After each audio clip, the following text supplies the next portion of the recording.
학점은행제 비용 때문에 상담하러 오시는 분들 중에 정말 많이 하는 실수가 하나 있습니다. 과목당 3만원짜리 교육원을 발견하고 어차피 학점은 똑같이 인정된다는데 가장 저렴한 곳에서 하면 되는 거 아닌가요? 라고 생각하는 거예요. 그런데 이상하게도 그렇게 시작하신 분들 중 일부는 오히려 돈을 더 쓰고 기간이 더 늘어나는 경우가 있습니다. 오늘은 왜 그런지 말씀드릴게요.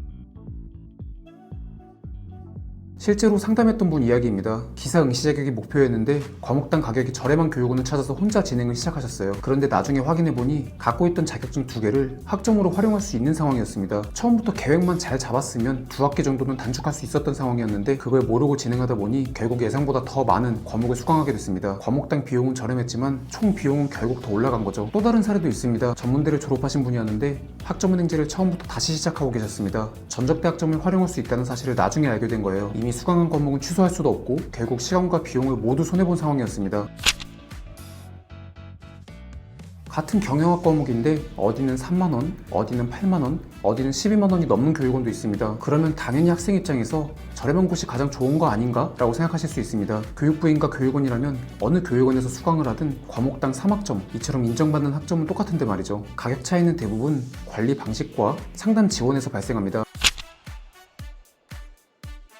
저는 이런 분들은 굳이 플래너가 있는 비싼 교육원에서 수강하실 필요가 없다고 말씀드립니다. 이미 학점은행제를 해본 경험이 있거나 주변에 진행해본 사람이 있거나 본인이 직접 정보를 찾아보고 계획을 세우는데 어려움이 없는 분들입니다. 그리고 목표도 단순해야 합니다. 예를 들어 산업기사 응시 자격 때문에 부족한 학점만 채우면 되는 경우처럼요. 이런 경우는 저렴한 교육원에서 하셔도 충분히 진행 가능한 경우가 많습니다.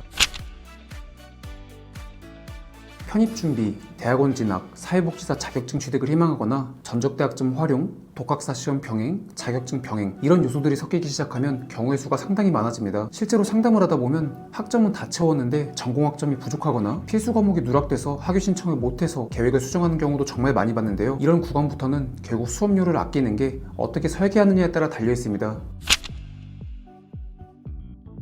그런데 여기서 문제가 있습니다. 대부분의 사람들은 자신이 저렴한 교육원으로 가능한 사람인지 아니면 설계가 필요한 사람인지 이걸 스스로 판단하기 어렵다는 겁니다. 상담 문의를 주시는 분들 중에도 저는 그냥 수업만 들으면 되는 줄 알았어요. 이렇게 말씀하시는 경우가 정말 많습니다. 그런데 막상 확인해보면 전적대 학점을 활용할 수 있거나 자격증을 병행하면 기간을 크게 줄일 수 있는 그런 경우도 많았죠. 정리해보겠습니다. 학점은행제 비용은 과목당 가격만 보고 결정해서는 안 됩니다. 중요한 건 최종적으로 얼마나 드는지 그리고 얼마나 빨리 끝나는지입니다. 그래서 무조건 싼 곳을 찾는 것도 무조건 비싼 곳을 찾는 것도 정답은 아닙니다. 결국은 내 상황에서 가장 효율적인 방법이 무엇인지 그걸 먼저 찾아야 합니다. 만약 본인 기준으로 학점은행제 비용이 얼마나 발생하는지, 저렴한 교육원으로 가능한 상황인지, 아니면 별도의 설계가 필요한 상황인지 이런 부분이 궁금하시다면 댓글에 나와 있는 제 카카오톡 아이디로 현재 상황을 말씀해주세요. 현재 학력과 목표를 기준으로 가장 적은 비용으로 가장 빠르게 끝낼 수 있는 방법을 제시해드릴 수 있도록 하겠습니다.